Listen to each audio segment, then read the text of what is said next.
علمی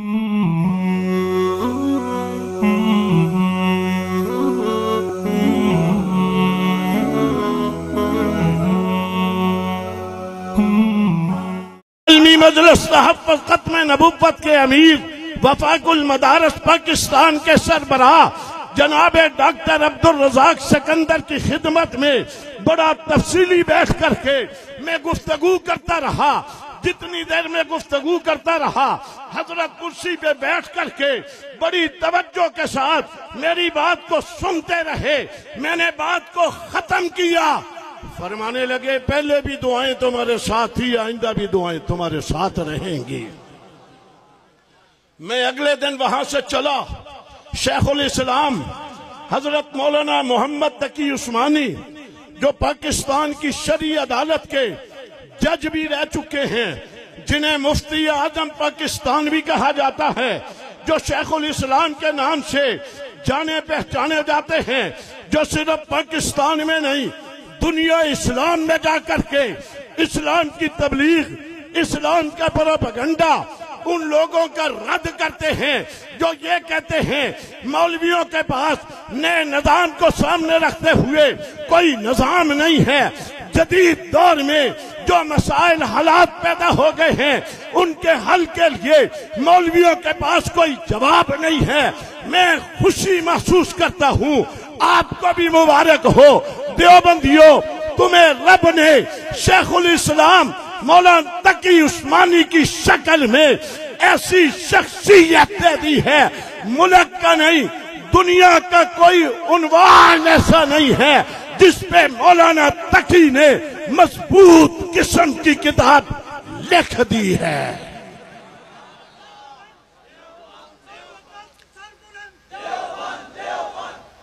یہ بینکنگ کا اسلامی نظام، بینک جو پاکستان میں کہلاتے ہیں نا اسلامی بینک، یہ بنیاد ہے مولانا تقی عثمانی۔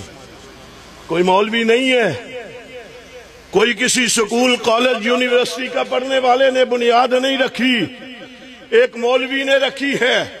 تمہارے نظام کو درست کرنے کے لیے مولانا تقی جیسا بزرگ عالم دین، اس نے اس ملک کے نظام کو سودی نظام سے نجات دلا کر کے اسلامی طرز نظام کے اوپر آپ کو جتنی اسلامی بینک نظر آئیں گے ان کے بانی مولانا شیخ الاسلام تقی عثمانی ہیں۔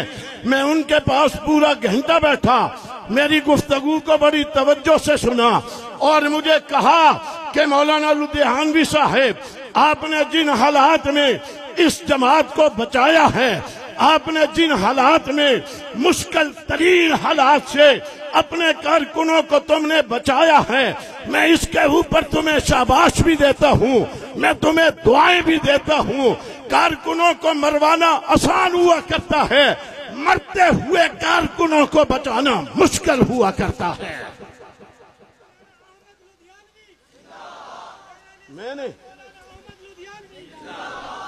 اس لیے میں نے حضرت خلیفہ عبدالقیوم صاحب، آپ کے بزرگ، میرے بزرگ، مجھے جملہ راولپنڈی میں بیماری کی حالت میں جب میں ان کی خدمت میں حاضر ہوا تھا، میں نے وہاں جملہ ان کی زبان سے میں تحدیث میں نعمت کے طور پر یہ جملے سنا رہا ہوں۔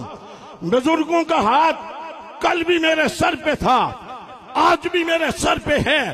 میں نے ہمیشہ بزرگوں کی سرپرستی دے کر کے اپنے سفر کو جاری رکھا ہوا ہے۔ یہی وجہ ہے میرے لیے اتنی مشکلات نہیں آ رہی، آپ کے لیے اتنے مسائل پیدا نہیں ہو رہے۔ مشکلات آتی ہیں، مجھے پتا ہے کارکن کی حالت کیا ہوتی ہے، ذمہ دار کی حالت کیا ہوتی ہے۔ میں نے حالات کو دیکھا، میں نے ملک کو دیکھا، میں نے تڑپتی لاشوں کو دیکھا، میں نے بھری ہوئی جیلوں کو دیکھا، میں نے تڑپتے ہوئے جسموں کو دیکھا۔ یہ سارا کچھ دیکھ کر کے میں نے اپنے ذمہ داروں کو بٹھا کر کے فیصلہ کیا، خدا کے لیے نوجوانوں کو مروائیں نہیں، نوجوانوں کی حفاظت کریں۔ یہ ہوں گے تو ہم خطاب کریں گے، یہ نہیں ہوں گے تو ہم خطاب کس سے کریں گے؟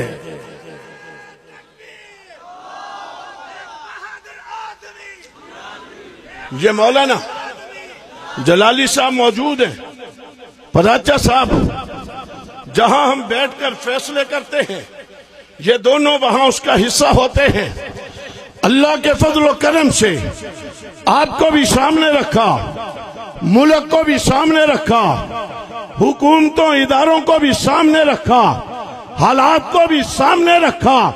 یہ سارے حالات کو سامنے رکھ کر کے ہم نے فیصلے کیے، اور فیصلے کر کے آج ایک عرصے کے بعد میری آپ کی ملاقات ہو رہی ہے۔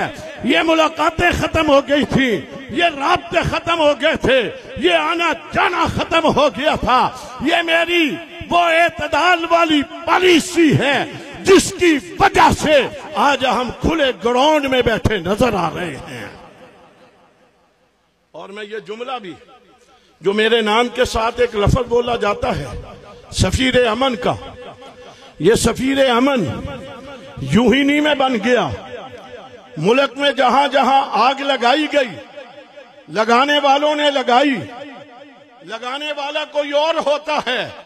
اللہ کے فضل سے جہاں کسی ملک کے دشمن نے آگ لگائی، میں نے صحابہ کا سپاہی بن کر کے جا کر اس آگ کو بجھایا ہے۔ میں نے ہمیشہ آگ کو بجھایا ہے، وہ ملتان کا رشید آباد ہو، وہ لاہور کی نشاط کالونی ہو، وہ راول پنڈی کا راجہ بازار ہو، وہ ملک کے اور کئی جگہ ہوں، میں نے لگی ہوئی آگ کو جا کر کے بجھایا ہے۔ یہی وجہ ہے جب دفاع پاکستان کا نمبر آتا ہے تب بھی میں آپ کو نمایاں ملک کی جماعتوں کے ذمہ داروں کے ساتھ بیٹھا کھڑا نظر آتا ہوں۔ پھر پیغام پاکستان آتا ہے، ایوان صدر میں اس کا اجلاس ہوتا ہے جہاں صدر مملکت بھی موجود ہیں، وزیر داخلہ بھی موجود ہیں، وزیر خارجہ بھی موجود ہیں، ملکوں کے سفیر بھی موجود ہیں، جماعتوں کے ذمہ داران بھی موجود ہیں۔ جہاں وہ سارے بیٹھتے ہیں وہاں تمہارا بھائی محمد عامر لدھیانوی بھی بیٹھتا ہے۔ یہ میرا اعزاز ہے اللہ کے فضل و کرم سے۔ آپ کہیں گے یہ کون سی کمال کی بات ہے جس کو بیان کر رہے ہو تم؟ میں کمال کی اس لیے کہتا ہوں، میں جاؤں گا تو آپ کی بات سناؤں گا، جب میں وہاں جا ہی نہیں سکتا، میں اپنی بات سنا ہی نہیں سکتا، کوئی میری بات کو مانے گا کیسے؟ میں آپ کو مشکلات سے نکالوں گا کیسے؟ میں آپ کو امتحانوں سے نکالوں گا کیسے؟ میں آپ کو پریشانیوں سے نکالوں گا کیسے؟ جب تک میں وہاں نہیں جاؤں گا میری بات سننے والا کوئی نہیں ہوگا۔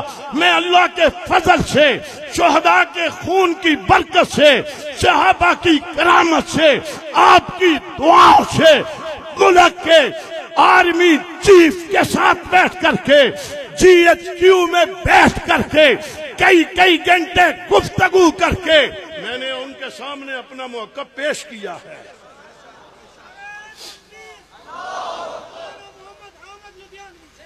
میرا بھائی، میں ادھر جانے کی بجائے عرض کر رہا ہوں، میں نے کہا میں اس نبی کا، اس چاند کا ماننے والا ہوں جو جناب آمنہ کی گود میں ربیع الاول کی 9، 11، 12 تاریخ کو طلوع ہوا تھا، روشنی لے کر کے آیا، اسلام کی روشنی لے کر کے آیا، دین کی روشنی لے کر کے آیا، مذہب کی روشنی لے کر کے آیا۔ جو غیر اللہ کی پرستش کرنے والے تھے انہیں ایک اللہ کی پرستش کرانے کے لیے آیا۔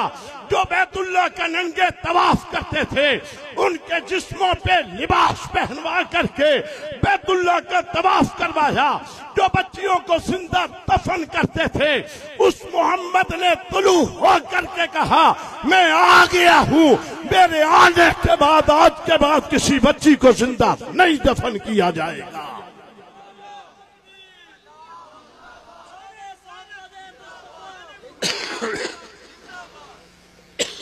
اس لیے حضور نے فرمایا صلی اللہ علیہ وسلم، فرمایا میرے آنے سے پہلے ہو گیا جو ہو گیا، وہ اندھیرا تھا، وہ تاریکی تھی، وہ سیاہی تھی، وہ جہالت تھی، میں محمد اسلام کی روشنی لے کر کے آ گیا ہوں، میں چاند بن کر کے طلوع ہو گیا ہوں۔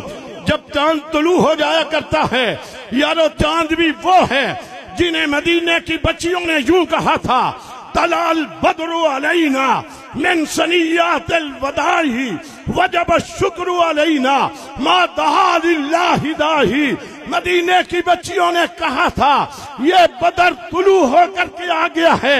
علماء بیٹھے ہیں، بدر اس چاند کو کہا جاتا ہے، اس کو ہلال بھی کہا جاتا ہے، اسے قمر بھی کہا جاتا ہے، لیکن بدر اس کو کہا جاتا ہے جو 14ویں کی چاند کی طرح چمکے۔ ان بچیوں نے کیا کہا؟ طلع البدر علینا، 14ویں کا چاند آ گیا، وجب الشکر علینا، انہوں نے کہا ہمارے اوپر اللہ کا شکر واجب ہو گیا ہے۔ اس کے آ جانے کے بعد یہ کہا، اب میں جملہ اسی پہ رہوں گا تو بات میری لمبی ہو جائے گی۔ یہ چاند جب طلوع ہو گیا، آمنہ کی گود میں آ گیا، جناب عامرہ کہتی ہیں اب دیکھنا ذرا، فرماتی ہیں صبح صادق کا وقت ہے، صبح صادق کے وقت ابھی سورج نہیں نکلا، ابھی روشنی نہیں ہوئی، ابھی نماز فجر نہیں ہوئی، اس لیے اس وقت میں اندھیرا ہوتا ہے۔ اندھیرے میں جناب عامرہ فرماتی ہیں میرے گھر کی غربت کی حالت یہ تھی کہ میرے پاس اتنے پیسے نہیں تھے کہ میں تیل لا کر کے چراغ میں ڈالوں اور چراغ میں تیل ڈال کر کے اس دیے کو آگ لگا کر کے جلاؤں، گھر میں روشنی ہو جائے۔ میرے پاس اتنے پیسے نہیں تھے، میری گود میں رب نے اتنا خوبصورت بیٹا دے دیا۔ اب میں بیٹے کو دیکھتی ہوں خوشی ہوتی ہے، گھر کی حالت کو دیکھتی ہوں پریشانی ہوتی ہے، اس وقت میں روشنی کی ضرورت ہوتی ہے۔ آپ بچوں والے ہیں، آپ کو علم ہے، ایسے وقت میں ضرورت ہوتی ہے۔ تو جناب آمنہ پریشان ہوئی۔ جناب آمنہ جب پریشان ہوئی، اللہ نے جناب آمنہ سے کہا آمنہ پریشان ہونے کی ضرورت نہیں ہے، میں نے تجھے چاند ایسا دے دیا ہے، ابھی تو دیکھے گی۔ جناب آمنہ کہتی ہیں میں نے دیکھا ایک نور میرے گھر سے نکلا، آسمانوں کو عبور کر گیا، پورے خلا کو میں نے دیکھا روشن ہو گیا۔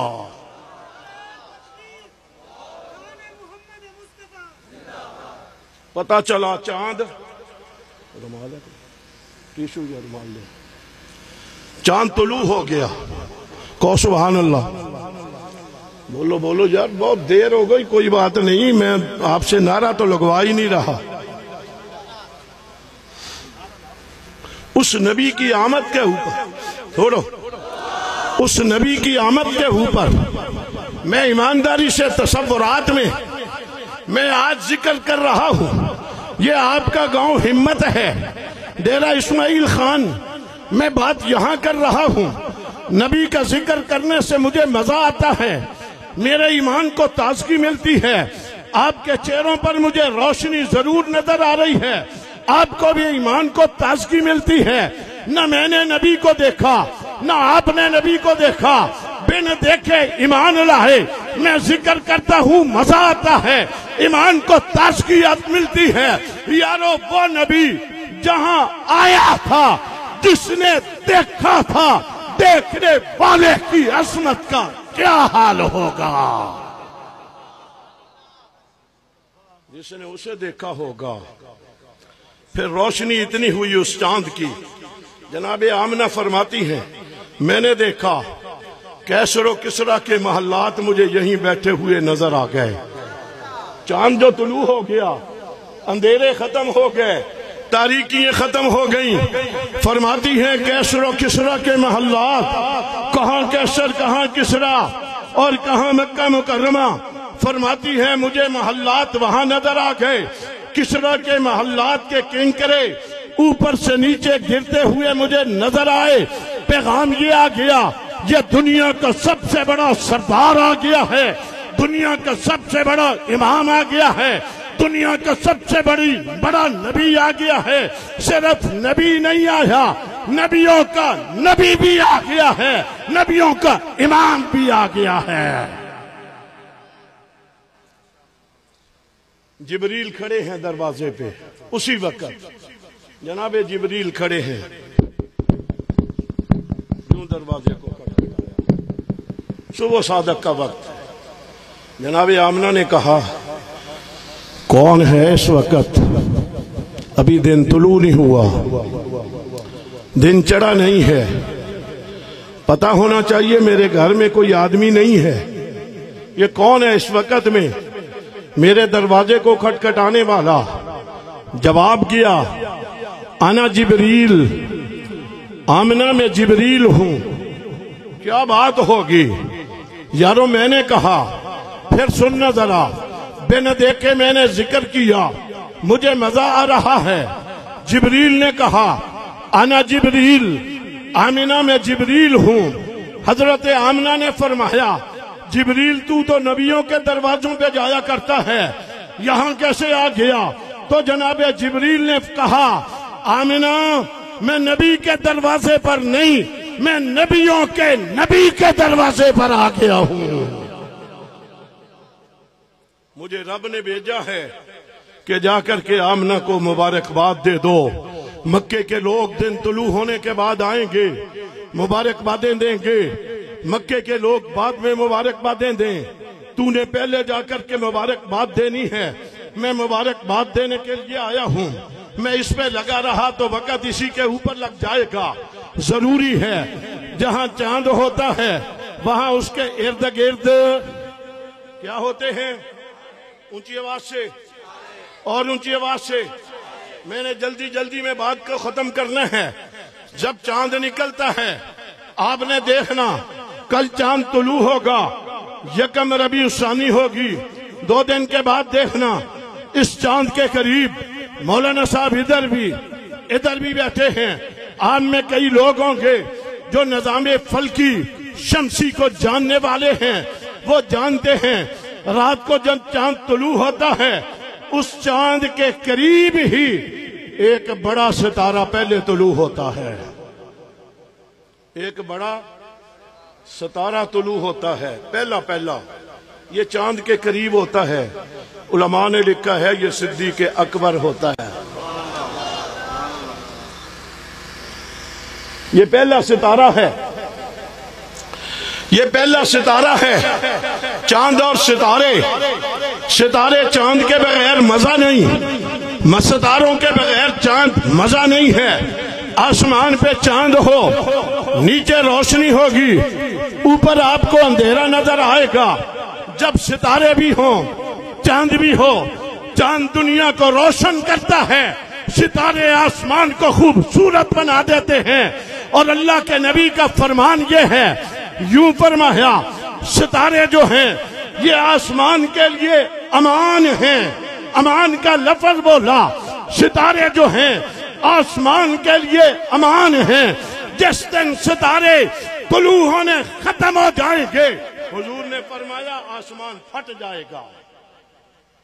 جب یہ ستارے طلوع ہونے ختم ہو جائیں گے وہ دن آئے گا، یوم یفر المرء من اخیہ وامہ وابیہ وصاحبتہ وبنیہ، وہ دن آئے گا ستارے بھی بے نور ہو جائیں گے، آسمان پھٹ جائے گا۔ کہا یہ ستارے امان ہیں آسمان کے لیے، یہ جس دن ختم ہو گئے آسمان پر جائے گا۔ آگے کیا فرمایا؟ صحابہ کے لیے امان میں محمد ہوں صلی اللہ علیہ وسلم۔ اور آگے کیا فرمایا؟ میرے امتیوں تمہارے لیے امان صحابہ ہیں۔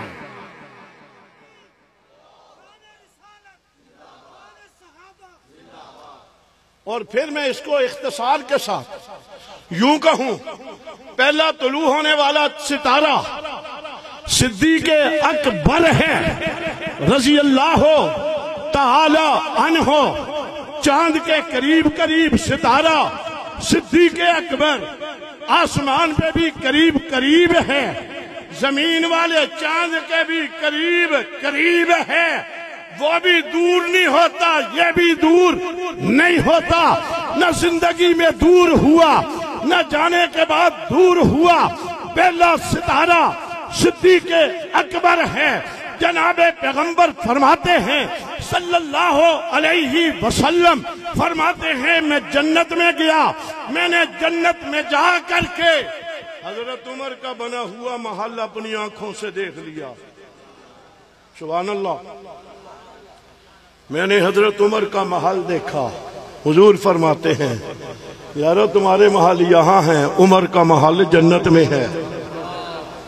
آ گئی بات میں یہاں کہہ دینی ہے میں نے، عمر ہے، عمر ہے جہاں بھی ہو، وہ ناروے کا عمر ہو تب بھی عمر ہے۔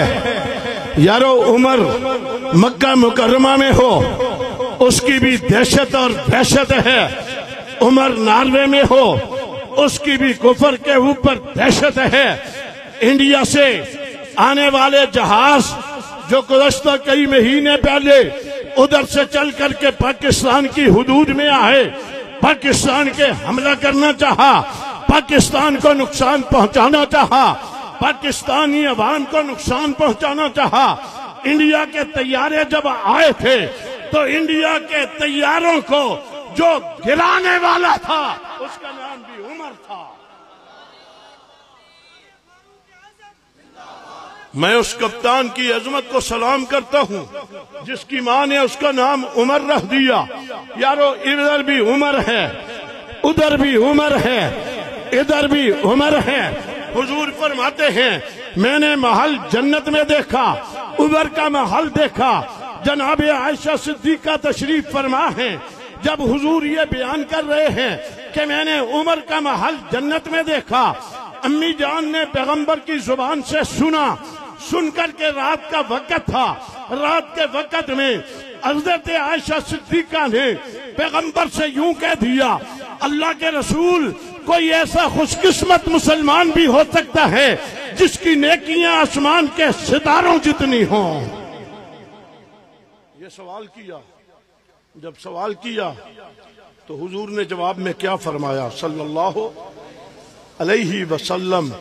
حضور نے فرمایا عائشہ عمر کی نیکیاں آسمان کے ستاروں سے بھی زیادہ ہیں۔ چاند اور ستارے، یارو چاند کہہ رہا ہے عمر کی نیکیاں اتنی ہیں کہ آسمان کے ستاروں جتنی۔ کیا مطلب ہے؟ نہ آسمان کے ستاروں کو گنا جا سکتا ہے، نہ عمر کی نیکیوں کو شمار کیا جا سکتا ہے۔ امی جان نے آگے سے کہہ دیا اللہ کے رسول عمر کا مقام اتنا ہے تو میرے ابے ابو بکر کا کیا مقام ہوگا؟ تم سو گئے بس، ماشاءاللہ۔ بس میں ختم کر رہا ہوں، میں آخری جملے کہہ رہا ہوں۔ کہا میرے ابے ابو بکر کا کیا حال ہوگا؟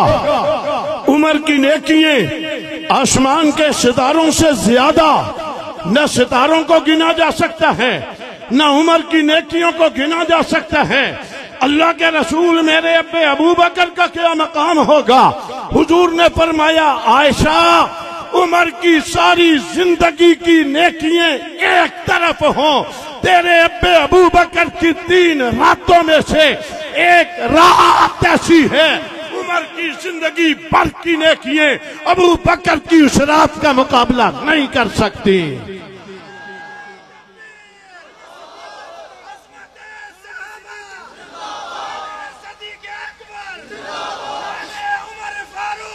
بس میرے آخری جملے میں پھر یہ دوسرا ستارہ، تیسرا ستارہ عثمان ہے جسے کہا کامل الحیاء والایمان، ایمان میں کامل، حیا میں کامل۔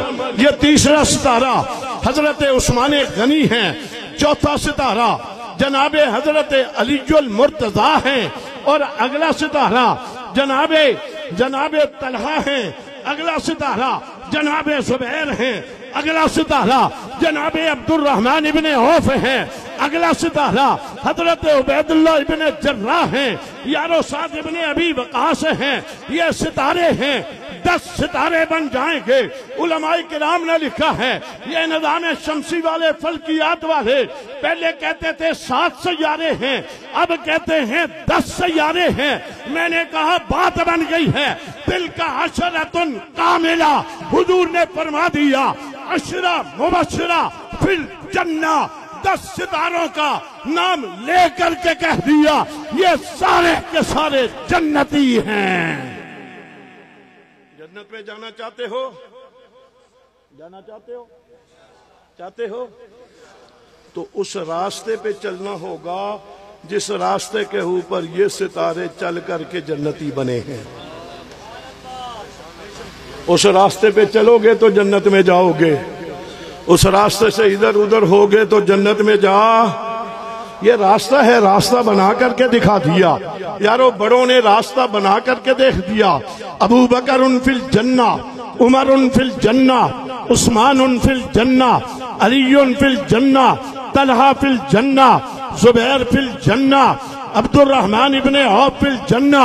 یوں چلتے چلتے آخر میں یوں کہہ دوں اصحابی کالنجوم فبأیہم اقتدیتم اہتدیتم، فرمایا میرے صحابہ تمام کے تمام جو ہیں، یہاں نام نہیں ہے، اصحابی کالنجوم، میرے صحابہ آسمان کے ستاروں کی مثل ہیں۔ فبأیہم اقتدیتم اہتدیتم، جو ان کا اقتداء کر لے گا ہدایت پا جائے گا، جو ہدایت پا جائے گا وہ جنت میں چلا جائے گا۔ بس میں نے آج اختصار کے ساتھ اتنی باتیں کر دی، انشاءاللہ زندگی رہی آئندہ پھر انشاءاللہ اگلا پروگرام ہوگا۔ الحمدللہ رب العالمین والعاقبۃ للمتقین والصلاة والسلام علی رسولہ محمد وعلی آلہ وصحبہ اجمعین۔ اللہ نبی کی محبت میں یہ جلسہ کیا، اللہ آنے والوں کو قبول فرما، ان کے بیٹھنے کو قبول فرما، سننے سنانے کو قبول فرما، نبی کی محبت ہمارے دلوں میں پیدا فرما، اس نبی کی محبت میں ہمیں موت نصیب فرما، صحابہ کرام کا اتباع نصیب فرما، ان نوجوانوں کی زندگیوں میں برکت عطا فرما، ان کی حفاظت فرما، ہمارے خلیفہ عبد القیوم صاحب کے درجات کو بلند فرما، ہمارے تمام شہداء کے درجات کو بلند فرما، اسیران کو رہائی نصیب فرما، پریشان لوگوں کی پریشانیوں کو دور فرما۔ اللہ ان نوجوانوں کی زندگی میں، ان کے گھروں میں ان کی حفاظت فرما، قدم قدم پہ کامیابیاں نصیب فرما۔ صلی اللہ تعالیٰ علیہ